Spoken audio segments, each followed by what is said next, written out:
If you live with Sjogrens, you have had a day like this. You wake up and your eyes feel almost normal. Your mouth has a little moisture in it. Your joints are quiet. You think, okay, today might actually be a good day. Then somewhere around 2 in the afternoon, your eyes start burning like there's sand caught under the lids. Your mouth turns into a desert so dry that swallowing a cracker feels like swallowing chalk. Your brain goes foggy mid-sentence and you forget the word you were about to say, the one you have said 1,000 times before. Your fingers ache in a way they did not ache 3 hours ago. And then someone who loves you looks at you and says, "What's wrong with you? You seem totally fine this morning. What changed?" Nothing about you is inconsistent. Nothing about you is dramatic. Nothing about you is exaggerated. What changed is something happening under the surface of your body that almost nobody explains properly, not in a 10-minute appointment, not in a pamphlet, not even in most of the videos online that claim to break this disease down. By the end of this you are going to understand exactly why Sjogrens behaves this way, hour by hour and year by year, and you are going to be able to explain it, in plain language, to the people in your life who keep asking you what changed. I am going to walk you through it using one picture. Think of your body as a tank. Not a metaphor you have to strain to follow. Just a tank of reserve. Stay with me, because once you see this picture, you will not be able to unsee it, and you will finally have language for something that has been happening to you your whole diagnosed life, and probably for years before that too. I built something specifically not for just tracking and doctor's appointment. It is called Sjogren's Ultimate Symptom Map and Diagnostic Action Plan, and it walks you through exactly which symptoms to track not just for Sjogren but also for MS and RI. Drop symptom map in the comment, and I would send the link for you to access it. Picture a tall glass tank standing upright in front of you. Not lying flat like a swimming pool, standing tall, because Sjogren's is not really about depth the way some conditions are. It is about how much you have left before you run dry. The water inside that tank is your functional reserve. It is the fuel your glands, your nerves, your joints, and your immune system all draw from to get you through a single ordinary day. The fuller the tank, the better you feel. The lower it drops, the more your symptoms surface and the harder everything becomes. There is a line etched into the glass about 2/3 of the way up. That line is your clinical threshold. Above the line, your body is coping, sometimes barely, but coping. You might have real inflammation happening quietly behind that line, and you would never know it without a test. Below the line, you feel everything, and I mean everything. Dryness turns into burning. Fatigue turns into a wall you physically cannot push through no matter how much you want to. Brain fog turns into losing your train of thought in front of your own kids, your own co-workers, your own reflection in the mirror. Now look closely at the walls of this tank, because they are not uniform. Some sections are dangerously thin. Some sections are moderately thick. And one section is thick enough to hide damage for years. The thinnest walls in the entire tank belong to your exocrine glands, mainly your tear glands and your salivary glands. These are small, delicate structures with almost no backup system built in. You have 2 tear glands and a handful of salivary glands, and when the immune system in Sjogren starts targeting them, there is no spare gland sitting in reserve to take over the workload. There is no understudy. That is why dry eye and dry mouth are almost always the first cracks to appear, and why they are so relentless once they start, and why they rarely just go away on their own. The thinnest walls in the tank crack first, and they crack the most often. A little further around the glass, the walls get moderately thicker. This band represents your peripheral nerves and your joints. Sjogren's can quietly attack small fiber nerves, producing the burning, tingling, pins and needle sensation in the hands and feet that so many people get dismissed for, get told is anxiety for, get told is nothing for, sometimes for years before anyone finally orders the right test. This band can absorb more punishment than the gland wall before it visibly cracks, but it still cracks eventually. Numbness that comes and goes, joint aches that flare and then quiet down for weeks, these live in this middle section of the tank, and they are just as real as the dryness, even though they get talked about far less. Then, on the far side of the tank, the walls reach their thickest point. This is your broader systemic reserve, the deep capacity that can compensate quietly for a long time, sometimes for years, before you notice a single thing wrong. Fatigue actually often begins right here, in this deep reserve, long before the classic dryness symptoms get bad enough to send anyone looking for answers. This is also exactly why so many people with Sjogren spend years being told their blood work looks fine, their labs are unremarkable, everything looks normal, while their tank is quietly draining behind a wall that has not cracked loudly enough for anyone to notice yet. Now let's actually draw a flare on this tank, the kind you have almost certainly lived through. Say you have a genuinely bad eye day. Real burning, real light sensitivity, you can barely keep your eyes open by the time dinner rolls around. On the tank, we draw a crack starting at that thin gland wall and rising all the way above the threshold line, because you are fully, painfully aware of it. It is loud. It is above the surface. Now say a few weeks later you get an eye exam and a tear production test that comes back showing almost no measurable tear film, but that particular day you actually feel okay. No burning. No grit. We would draw that exact same crack, same location, same severity on paper, but we would keep the top of it below the threshold line, because the damage is documented, it is real, it is sitting right there on the chart, but you are simply not feeling it that day. This gap, between what is measurably happening inside your glands and what you are consciously experiencing on any given day, is what I call the Sika gap. The Sika gap is the reason people with Sjogrens get accused of exaggerating on their bad days and get accused of faking it on their good days. Neither accusation is fair, because both days are equally true. The measurement and the sensation do not always move together, and almost nobody explains that to patients before they get blindsided by it. Here is the first big lesson this tank teaches you, and it is the one that finally explains the exact conversation you have had with the person who asked what changed. The water level in this tank moves throughout a single day, sometimes dramatically. You wake up with whatever reserve rebuilt itself overnight. As the day goes on, ordinary living drains it, faster than it would drain in someone whose glands are still fully intact. Talking for an extended stretch, a work call, a family gathering, a long phone conversation, drains your saliva reserve, which was already thin to begin with. Screen time without blinking enough drains your tear film in a way most people never even register in themselves. Heat drains you fast, because your body is already working overtime trying to regulate moisture it barely has to spare. Stress drains it quickly too, because cortisol and systemic inflammation are tangled together in ways that make everything worse at once. Dryness, fatigue, joint pain, brain fog, all of it. So you start your morning near the top of the tank, feeling almost human. By mid-afternoon, after talking, after screens, after heat, after stress, the water has dropped low enough to uncover the cracks that were quietly sitting there the entire time. Your eyes start burning. Your mouth turns to sand. Your words start slipping mid-sentence. Your fingers start aching.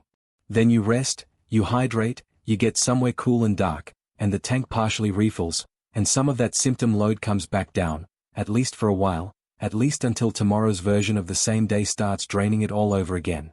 This is why the same 24 hours can feel like two entirely different diseases depending on the hour of the day, and it is exactly why nobody in your life should ever be allowed to use your 9 a.m. self as evidence against your 4 p.m. self. The second lesson is heavier, and it is the one almost nobody sits newly diagnosed patients down and explains properly. Sjogrens is a slow leak. Every single year, the immune system in a person with Sjogrens continues to target the very glands and tissues that most need protecting, and unlike the ordinary where everyone experiences with age, this particular damage compounds faster and it compounds specifically in those thin-walled areas. Over years of undertreated or untreated disease, the baseline level in the tank does not just fluctuate daily anymore, it drops permanently, year over year, in a way that is measurably different from normal aging. The cracks that used to seal back up after a good night's rest start staying open longer. Dryness that used to respond well to artificial tears stops responding the way it used to. Fatigue that used to lift after one solid weekend of rest starts lingering into the following week, and then the week after that. This is disease progression happening entirely separate from any single dramatic flare, and it is exactly why people living with Sjogrens are fighting two different battles simultaneously. They are fighting the acute flares, the bad eye days, the bad mouth days, the days the fog is too thick to safely drive a car. And underneath all of that, quietly, they are fighting the slow permanent drop in baseline reserve that keeps happening even on the calm days, the days where nothing dramatic seems to be going on at all. I want to walk you through a version of this pattern that looks completely different on the surface, but is actually the exact same tank underneath. Some people with Sjogrens never get the loud, dramatic flare pattern at all. They do not have sudden eye attacks or sudden mouth crises that send them to urgent care. Instead, over a period of months or even years, they simply notice they are more tired than they used to be, that their eyes feel a little drier than they remember from a few years back, that their joints ache a little more than seems fair for their age, that their concentration is not what it once was. Nothing ever crosses the threshold line hard enough or fast enough to feel like an emergency. What is actually happening, underneath all of that quiet, is that cracks are forming below the surface the entire time, slow leaks that never quite breach the waterline, while the overall reserve keeps dropping steadily in the background. By the time this particular pattern finally gets diagnosed, which is often years later than the dramatic flare presentation, the tank has already dropped substantially, and the person is left wondering how they became so depleted without ever having what felt like a real, identifiable attack.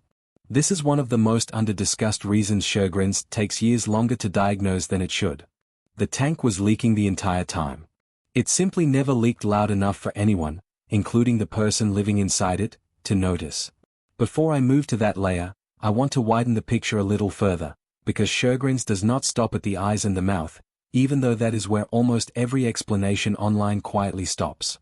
The same thin-walled section of the tank that governs your tear glands and salivary glands also governs moisture production elsewhere in the body, and when that wall cracks, the effects show up in places people rarely connect back to this disease.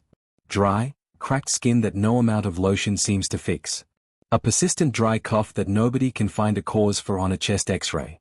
Digestive dryness that slows things down and makes certain foods harder to get through than they used to be. Dental decay that accelerates rapidly in someone who has always taken care of their teeth, because saliva is not just for comfort, it is actively protecting your enamel around the clock, and once that protection thins out, the damage in the dentist's chair tells its own version of the same story sitting on your face. None of these are separate mysteries. They are all the same thin wall, cracking in a different room of the same house. There is also a section of this tank that rarely gets drawn at all in most explanations, and that is the autonomic nervous system, the part of you running your heart rate, your digestion, and your temperature regulation without you ever consciously thinking about it.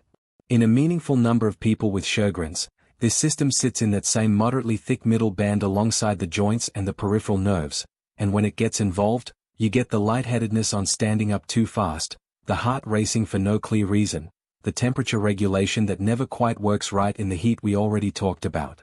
This is part of why heat drains the tank so aggressively in Sjogrens specifically. It is not only that dryness gets worse in the heat. It is that the system meant to help your body cope with heat in the first place is often one of the systems already running on a smaller reserve. Now think about what all of this looks like stacked across years instead of across a single day, because the progression itself tends to escalate in a fairly recognizable order if the leak goes unaddressed. It usually starts small and easy to explain away. A little more eye drop use than last year. A little more water bottle refilling throughout the day than you used to need. Then it moves into things that start interrupting daily life in small but real ways. Waking up at night to sip water because your mouth is too dry to fall back asleep. Needing to excuse yourself from long conversations because your voice is giving out from dryness, not from anything wrong with your throat. Then, left unaddressed long enough, it moves into the stage most people eventually recognize as the real disease, even though everything before it was the real disease too. Dental work piling up. Joint pain that no longer fully resolves between flares. Fatigue that no longer responds to a good night's sleep. Brain fog thick enough to affect decisions at work. This is not a character flaw showing up over time. This is the exact same tank, with the exact same thin walls, simply given more years to keep leaking. There is one more layer worth adding to this picture, because it explains something that trips up almost everyone early on, including a lot of the people treating you. Sjogrens rarely drains the tank through only one crack at a time. In a bad stretch, you might be losing water through the eye crack, the mouth crack, the joint crack, and a fatigue crack all at once, and each of those cracks widens under slightly different triggers. Heat widens the eye crack faster than it widens the joint crack. A long stressful week widens the fatigue crack faster than it widens the mouth crack. Talking all day at work widens the mouth crack in a way that a quiet weekend at home simply does not. This is why two people with the exact same diagnosis can describe wildly different symptom patterns to each other, and both be telling the complete truth. They are not living with different diseases. They are living with cracks in different sections of the same tank, widening at different speeds under different pressures. I want to use this same picture now to talk about what actually helps, and what a true fix for this disease would require, because I think this is exactly where the tank model earns its keep instead of just sounding clever. If we were designing a genuine solution for Sjogrens, we would need 3 separate things to happen, and right now we only have a real, working answer for one of them. The first thing we would need is a way to stop the immune system from continuing to attack the glands and tissues in the first place. That is the equivalent of sealing the cracks in the wall so they simply stop forming altogether. This is where the real disease-modifying research is currently happening, targeting the specific immune pathways that drive gland destruction rather than only managing the dryness after the damage is already done. We are not fully there yet in any complete sense, but this is the direction that would eventually change the disease itself rather than just the symptoms sitting on top of it. The second thing we would need is a way to regenerate the glandular tissue that has already been damaged, essentially refilling the tank back up toward where it used to sit before diagnosis. This goal sits further out on the horizon than the first one. Regenerating exocrine gland function is a considerably harder biological problem than simply protecting tissue that is still intact, and honestly, we are further away from this than most patients get told in the exam room. The third thing, and this is the one we are actually decent at doing right now, today, is slowing the rate at which the tank drains in the first place. This is where the everyday tools that get casually dismissed as just symptom management actually matter enormously, more than most people give them credit for. Consistent hydration habits throughout the day instead of catching up all at once in the evening.